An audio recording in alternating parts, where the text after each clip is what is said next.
Hello, നമസ്കാരം. Learn ഫിസിക്സിൻ്റെ ഒരു പുതിയ വീഡിയോയിലേക്ക് എല്ലാവർക്കും സ്വാഗതം.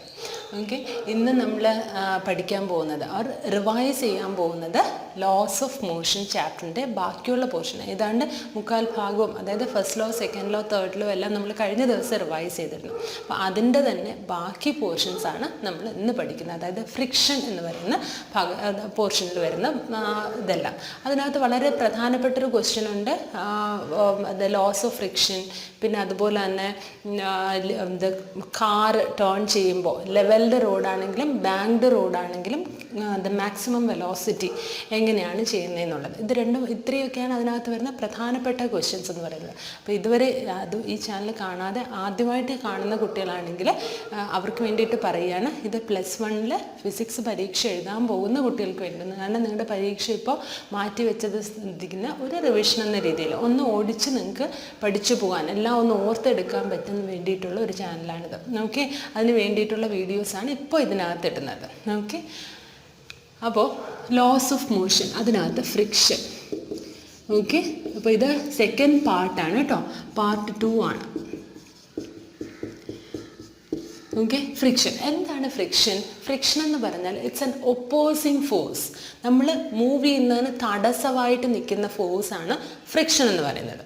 അപ്പോൾ it's an opposing force which comes into play when two objects are one object moves over the other.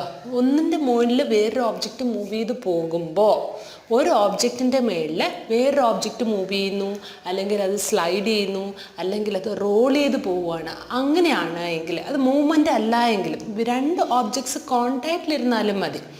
അപ്പോൾ മോഷന് അഗെയിൻസ്റ്റായിട്ട് പ്രവർത്തിക്കുന്ന ഫോഴ്സിനെയാണ് എന്ത് പറയുന്നത്?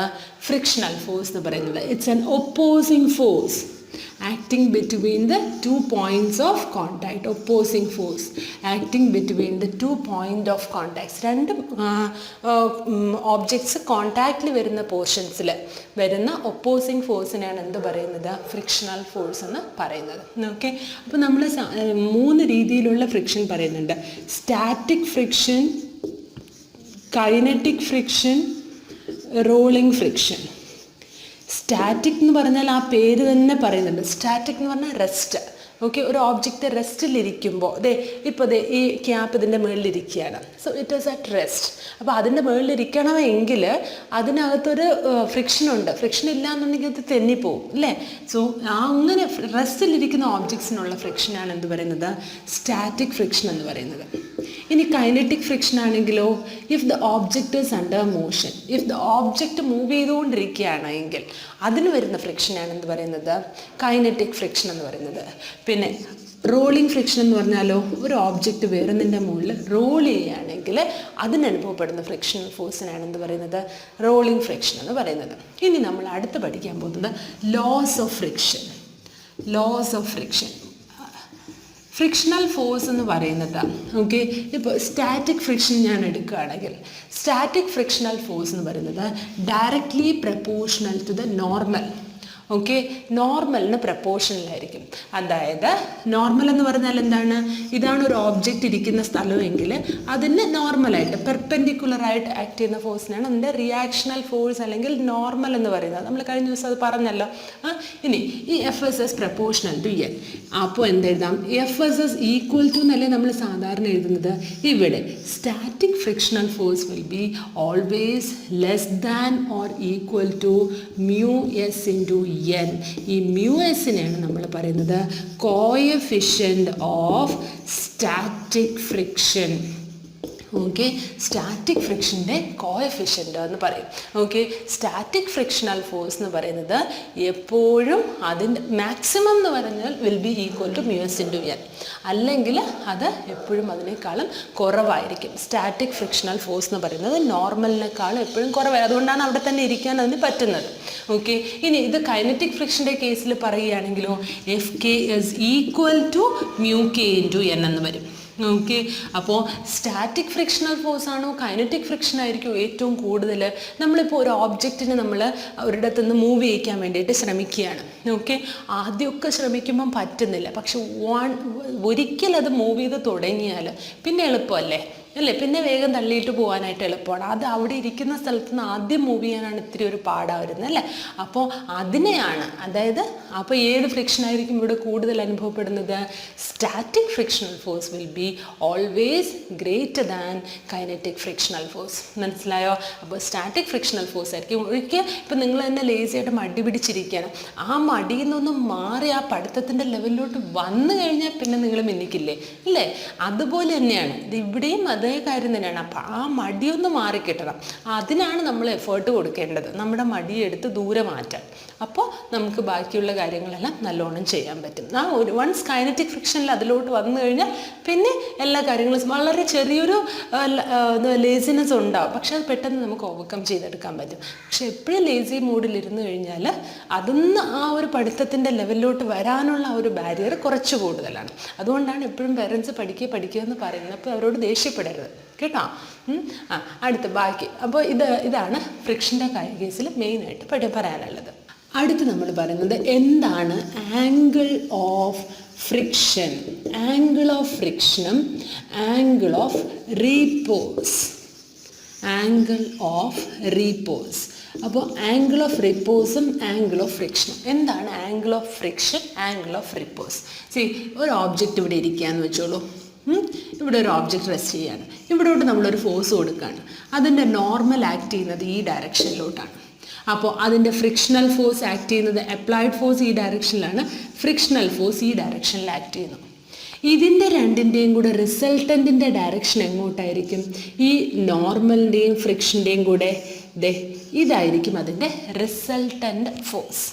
ഓക്കെ, ആ റിസൾട്ടൻ്റ് ഫോഴ്സും നോർമലുമായിട്ട് ആക്ട് ചെയ്യുന്ന ആംഗിളിനെയാണ് ആംഗിൾ ഓഫ് ഫ്രിക്ഷൻ എന്ന് പറയുന്നത്. മനസ്സിലായോ? അപ്പോൾ ഫ്രിക്ഷണൽ ഫോഴ്സും നോർമലിൻ്റെയും കൂടെ resultant is acting with the normal. The angle between the resultant of the frictional force and the normal to the normal with respect to the normal. നോർമലുമായിട്ട് ഈ resultant force ഉണ്ടാക്കുന്ന angle, okay, resultant vector ഉണ്ടാക്കുന്ന ആംഗിളിനെയാണ് angle of repose. ഒന്നുകൂടെ പറയാം. ഒരു object ഇരിക്കുകയാണ്, applied force ഉണ്ട്, അതിനൊരു frictional force ഉണ്ട്, ഇവിടെ നോർമലും ഉണ്ട്. ഈ നോർമലും ഫ്രിക്ഷണൽ ഫോഴ്സും കൂടി ഉണ്ടാക്കുന്ന റിസൾട്ടൻറ്റും നോർമലും തമ്മിലുള്ള ആംഗിളിനെയാണ് എന്ത് പറയുന്നത്? ആംഗിൾ ഓഫ് ഫ്രിക്ഷൻ എന്ന് പറയുന്നത്. ഇനി ആംഗിൾ ഓഫ് റിപ്പോസ് എന്ന് പറഞ്ഞാൽ എന്താണ്? അത് എത്രയാണ് മിനിമം ആംഗിൾ ഒരു ഓബ്ജക്റ്റിന് ഫ്രിക്ഷനെ ഓവർകം ചെയ്ത് പോകാനായിട്ട് ഒരു ഇൻക്ലൈൻഡ് സർഫസിൽ മിനിമം എത്ര ആംഗിൾ വേണം, അതിനെയാണ് എന്ത് പറയുന്നത്? Angle of repose. Minimum angle required for N object in the inclined plane or minimum inclination required for the object to overcome its frictional force. അതിൻ്റെ ഫ്രിക്ഷണൽ ഫോഴ്സിനെ ഓവർകം ചെയ്യാൻ വേണ്ടിയിട്ട് എന്തുമാത്രം ആംഗിളിൽ ഇരുന്നാൽ, ഇങ്ങനെ ഇരിക്കുകയാണ്, മൂവ് ചെയ്യുന്നില്ല, ഇങ്ങനെ ഇരിക്കുന്ന ഓബ്ജക്റ്റ് ഇങ്ങനെ ഇരിക്കുകയാണ്. ഇനി ഞാൻ ഇതിനെ ഇങ്ങനെ കൊടുത്ത് അതിൻ്റെ ആംഗിൾ കൂട്ടി കൊണ്ടുവരുമ്പോൾ എപ്പോഴാണോ അത് മൂവ് ചെയ്ത് തുടങ്ങുന്നത് ആ മിനിമം ആംഗിളിനെയാണ് എന്ത് പറയുന്നത്? ആംഗിൾ ഓഫ് റീപോസ് എന്ന് പറയുന്നത്. ഓക്കെ, അപ്പോൾ നമ്മൾ frictional force, laws of friction പഠിച്ചു. അതിനകത്ത് F(s) is less than or equal to μs into n എന്ന് പറഞ്ഞു. പിന്നെ ഈ കോഎഫിഷ്യൻ്റ് ഓഫ് ഫ്രിക്ഷൻ എന്ന് പറയുന്നത് always independent of the nature of surfaces in contact. Okay, independent of nature of surfaces in contact. അതിൻ്റെ കോണ്ടാക്റ്റിൽ വരുന്ന സർഫസസിൻ്റെ നേച്ചറുമായിട്ട് അതിനൊരു ബന്ധമില്ല. ഏത്? സ്റ്റാറ്റിക് ഫ്രിക്ഷണൽ ഫോഴ്സിന് അല്ലെങ്കിൽ കോഎഫിഷ്യൻ്റ് ഓഫ് കൈനറ്റിക് ഫ്രിക്ഷണൽ ഫോഴ്സിനും അതിന് ഡിപ്പെൻഡൻസ് ഒന്നും ഇല്ല. ഓക്കെ, സോ ഇതൊക്കെ പ്രധാനപ്പെട്ട കാര്യങ്ങളാണ് ഇതിനകത്ത് പഠിക്കുന്നത്. ഓക്കെ, ഇനി അടുത്ത് നമ്മൾ പഠിക്കാൻ പോകുന്നത് വളരെ വളരെ പ്രധാനമാണ്. എങ്ങനെയാണ് ഒരു കേർവ്ഡ് സർഫസിലും ഒരു ലെവൽഡ് പ്ലെയിനിലും ഓബ്ജക്റ്റ് മൂവ് ചെയ്യുമ്പോൾ ഓക്കെ ഏറ്റവും മാക്സിമം വെലോസിറ്റി എത്രയായിരിക്കും അറ്റൈൻ ചെയ്യാൻ പറ്റുന്നത്? Okay, maximum velocity of the vehicle which is moving on A levelled road and on A curved road or on a banked road. Okay, ആദ്യം ഒരു levelled റോഡിൻ്റെ കേസിലെടുക്കുന്നു. Okay, levelled road അപ്പോൾ നമ്മളൊരു levelled road consider ചെയ്യുകയാണെങ്കിൽ ഇതാണ് ഒരു levelled road. ഇവിടെ ദേ ഒരു കാർ ഇരിക്കുക എന്ന് വെച്ചോളൂ. ഇതിനകത്ത് അതൊരു സർക്കുലാർ ടേൺ എടുക്കാൻ പോവുകയാണ്. ഓക്കെ, അപ്പോൾ ദേ ഇവിടെ എം ജി എന്ന് പറയുന്ന ഫോഴ്സ് ആക്ട് ചെയ്യുന്നുണ്ട്, നോർമൽ ആക്ട് ചെയ്യുന്നുണ്ട്.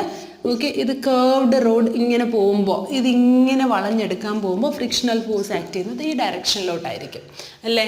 അപ്പോൾ ഇതേ നോക്കിയേ, N minus M G will be equal to 0. Net force act ചെയ്യുന്നത് N minus M G equal 0. അപ്പോൾ എൻ എന്ന് പറയുന്നത് എം ജി എന്ന് കിട്ടി. ഇനി അത് ഫ്രിക്ഷണൽ ഫോഴ്സ് എടുക്കുമ്പോൾ നമുക്കറിയാം F S equal to maximum എന്ന് പറഞ്ഞാൽ മ്യൂ എസ് ഇൻറ്റു എൻ ആണല്ലോ. ഇനി അപ്പോൾ F S is equal to F S എന്ന് പറഞ്ഞാൽ mu S into N, mu S into what is N, M G എന്ന് ഇപ്പോൾ എഴുതി അല്ലേ. N is equal to M G എന്ന് കിട്ടിയില്ലേ. അപ്പോൾ F S is equal to mu S into M G. ഇത് സ്റ്റാറ്റിക് ഫ്രിക്ഷണൽ ഫോഴ്സ്. അപ്പോൾ ഇത് നമ്മൾ സർക്കുലാർ ടേൺ എടുക്കുകയാണല്ലോ. ഇതാണ് സ്റ്റാറ്റിക് ഫ്രിക്ഷണൽ ഫോഴ്സ് ആക്ട് ചെയ്യുന്നത്. ഓക്കെ, സർക്കുലാർ ടേൺ എടുക്കുമ്പോൾ ഈ സർക്കുലാർ ഫോഴ്സിന് ആക്ട് ചെയ്യുന്ന സർക്കുലാർ ടേൺ എടുക്കുമ്പോൾ സർക്കുലാർ മോഷനിൽ ആക്ട് ചെയ്യുന്ന ഫോഴ്സ് എന്താണ്? സെൻട്രിപിറ്റൽ ഫോഴ്സ് ആക്ട് ചെയ്യും അല്ലേ. ഈ സെൻട്രിപിറ്റൽ ഫോഴ്സ് എങ്ങോട്ടാണ് ആക്ട് ചെയ്യുന്നത്? Towards the centre. അത് ഓൾറെഡി നമ്മൾ പഠിച്ചു അല്ലേ. മോഷനിൻ്റെ പ്ലെയിനകത്ത് നമ്മൾ പഠിച്ചു centripetal force will B acting towards the centre. Centripetal acceleration v²/r എന്ന് അവിടെ പഠിച്ചിട്ടുണ്ട്. അപ്പോൾ അത് തന്നെ സെൻട്രിപിറ്റൽ ഫോഴ്സ് ആകുമ്പോൾ mass into acceleration. So centripetal acceleration v²/r എന്ന് പഠിച്ചു. അപ്പോൾ സെൻട്രിപിറ്റൽ ഫോഴ്സ് എന്ന് പറയുന്നത് M into acceleration, force equals M A as per newton second law. അപ്പോൾ എം v²/r എന്ന് കിട്ടുകയാണ്. Okay, centripetal. അപ്പോൾ ഈ ഫ്രിക്ഷണൽ ഫോഴ്സ് ആരെ ബാലൻസ് ചെയ്യണം? സെൻട്രിപിറ്റൽ ഫോഴ്സിനെ ബാലൻസ് ചെയ്താലേ അതിന് ആ സർക്കുലാർ ടേൺ എടുക്കാൻ പറ്റുള്ളൂ. അതിനെ ബാലൻസ് ചെയ്തില്ല എന്നുണ്ടെങ്കിൽ എന്ത് ചെയ്യും? അത് സെൻട്രിപിറ്റൽ ഫോഴ്സ് കൂടുതലാവത്തില്ലേ. അപ്പോൾ അത് ഉള്ളിലോട്ട് പോകല്ലേ ചെയ്യുള്ളൂ. അങ്ങനെ പോകാൻ പാടില്ലല്ലോ. അപ്പോൾ while taking A circular turn what should happen? Centripetal force should balance with the frictional force. Okay, so we can write it as എങ്ങനെ എഴുതാം? Mu S into M G എന്ന് പറയുന്നത് എം v²/r ഈക്വൽ ആയിരിക്കും. എമ്മും എമ്മും cancel ചെയ്താൽ നമുക്ക് കിട്ടും v equals root of mu S into R G. ഇത് വളരെ സിമ്പിളാണ്. എനിക്ക് ഇത്രയും മാത്രമേ ഓർത്തിരിക്കാനുള്ളൂ. എൻ എന്ന് പറഞ്ഞാൽ എം ജി ആയിരിക്കും. F S is equal to mu S into M G. Okay, circular motion ആയത് കാരണം എം v²/r ആണ് സെൻട്രിപിറ്റൽ ഫോഴ്സ്. രണ്ടുകൂടെ ബാലൻസ് ചെയ്യുമ്പോൾ v is equal to root of mu S into R G. ഓർത്തിരിക്കണം. ഇനി അടുത്ത് നമ്മൾ പഠിച്ചതാണ് ഏത്? Banked road. Banking of curve എന്ന് പറഞ്ഞാൽ എന്താണ്? അതെ, ഇന്നർ എഡ്ജ് എന്ന് പറയുന്നത് കുറച്ച് താഴ്ന്നിരിക്കും ദാൻ ദ ഔട്ടർ എഡ്ജ്. അപ്പോൾ നമ്മൾ ഇതാണ് റോഡ് എങ്കിൽ റോഡ് ഇങ്ങനെയായിരിക്കും ഇരിക്കുന്നത്. നിങ്ങൾ പോകുന്ന റോഡ് ഏതെങ്കിലും ഓർത്താൽ മതി. ഇങ്ങനെ ഓർക്കുമ്പോൾ ഈ റോഡിൻ്റെ ടേണിങ് വരുന്ന ഭാഗത്ത് റോഡിൻ്റെ വശം നോക്കുകയാണെങ്കിൽ അവിടെ നിന്ന് ഇങ്ങോട്ട് കുറച്ച് പൊങ്ങിയിട്ടായിരിക്കും ഉള്ളത് അല്ലേ. അങ്ങനെയായിരിക്കും ആ ടേണിങ് വരുന്ന ഭാഗത്ത് ഉള്ള റോഡ്. അതിനെയാണ് നമ്മൾ എന്ത് പറയുന്നത്? ബാങ്കിങ് ഓഫ് കർവ് എന്ന് പറയുന്നത്. ഓക്കെ, ബാങ്കിങ് ഓഫ് കർവ് എന്ന് പറഞ്ഞാൽ ഇപ്പോൾ അതുകൊണ്ടാണ് നിങ്ങൾ ഒരു വശത്തോട്ട് തിരിഞ്ഞു പോകുന്നതിന് കാരണം എന്ന് പറഞ്ഞാൽ സെൻട്രിപിറ്റൽ ഫോഴ്സിനെ ഈക്വലൻ്റ് ആക്കാൻ അവിടെ ശ്രമിക്കുന്നതാണ്. ഓക്കെ, അപ്പോൾ ഇതാണ് അടുത്ത് നമ്മൾ പഠിക്കാൻ പോകുന്നത്. എന്തായിരിക്കണം maximum velocity if vehicle is moving on a banked road. Levelled റോഡിലെ മാക്സിമം വെലോസിറ്റി എന്ന് പറഞ്ഞാൽ mu S into R G, അല്ലെങ്കിൽ ലെസ് ദാൻ. ഓക്കെ, ഇത് മാക്സിമം വെലോസിറ്റിയാണ് പറയുന്നത്. ഇതുപോലെ ബാങ്ക്ഡ് റോഡിൽ എന്തായിരിക്കും മാക്സിമം വെലോസിറ്റി? അപ്പോൾ ബാങ്ക്ഡ് റോഡിലുള്ള എന്താണ് മാക്സിമം വെലോസിറ്റി എന്ന് കണ്ടുപിടിക്കാൻ പോകണം. അപ്പോൾ ബാങ്കിങ് എന്ന് പറഞ്ഞാൽ എന്താണ്? the outer edge is slightly above than the inner edge. Outer edge of road is slightly above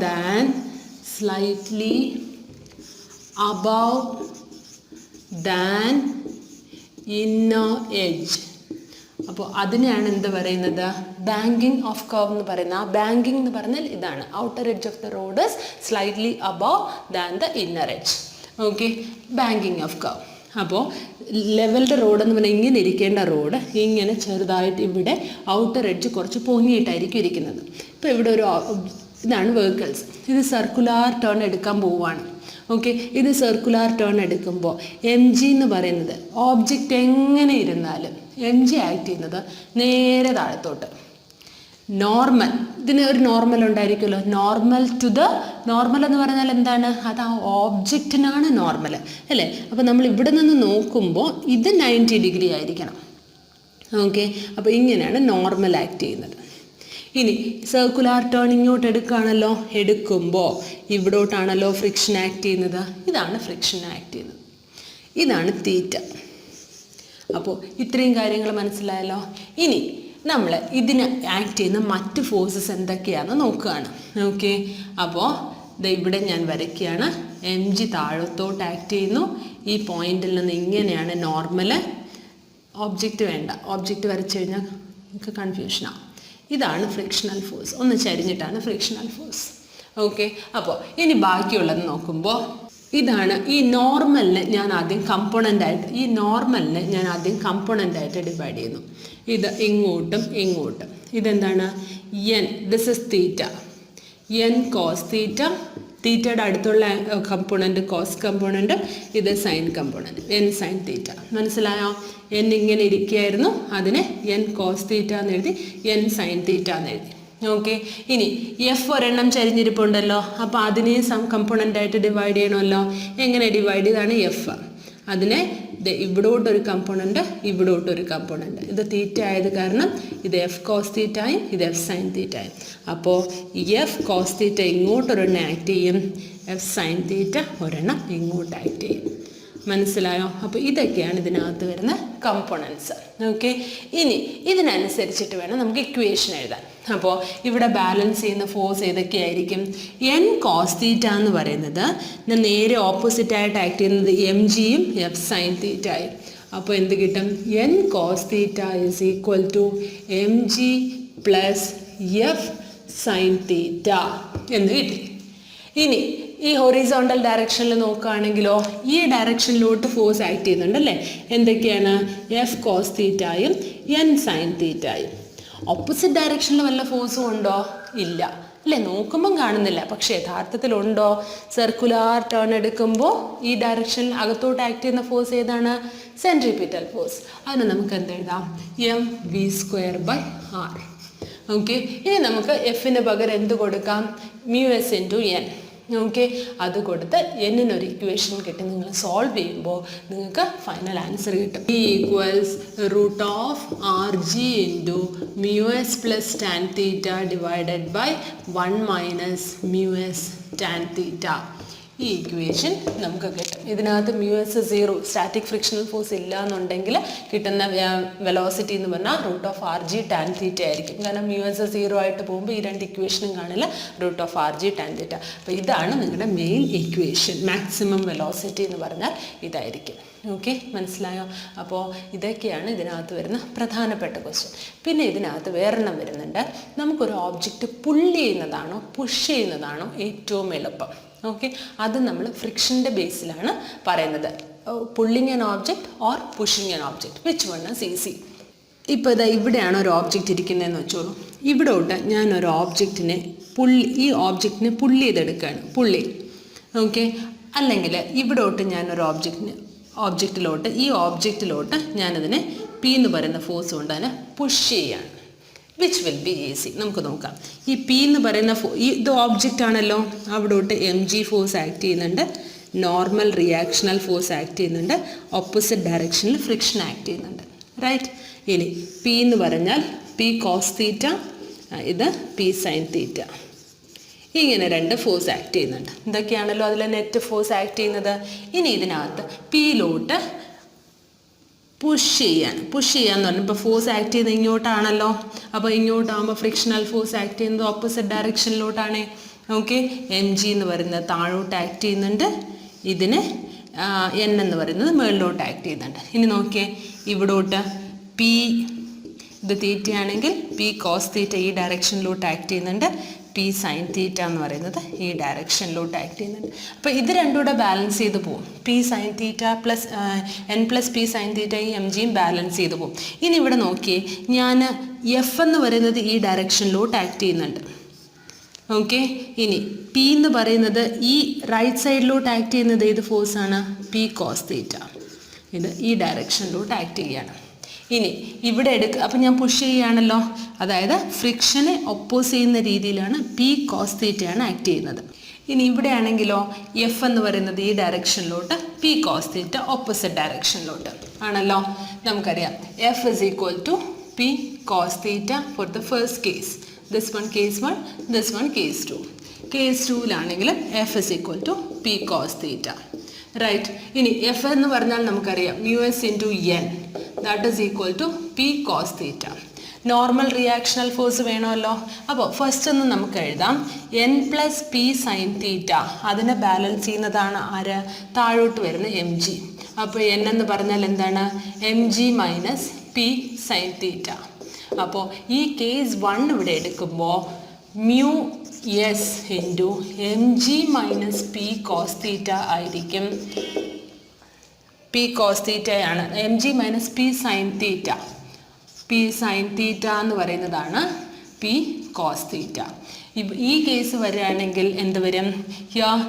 N is equal to M G plus P sine theta. Okay, താഴത്തോട്ടാണല്ലോ ഇത് act ചെയ്യുന്നത്. അപ്പോൾ mu S into M G plus P sine theta equals P cos theta.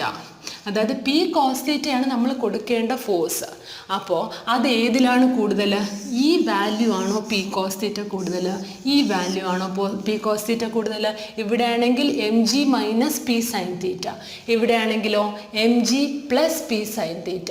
അതായത് M ജിയെക്കാളും നമ്മളിനി ഒരു ഓബ്ജക്റ്റിനെ നമ്മൾ push ചെയ്യുകയാണെന്നുണ്ടെങ്കിൽ അവിടുത്തെ നെറ്റ് ഫോഴ്സ് ആക്ട് ചെയ്യേണ്ടതെന്ന് പറയുന്നത് നമ്മൾ ഉള്ള വെയിറ്റിനേക്കാളും പി സൈൻ തീറ്റ വെയിറ്റ് കൂടുതലായിട്ട് ഫോഴ്സ് നമ്മൾ അവിടെ കൊടുക്കണം.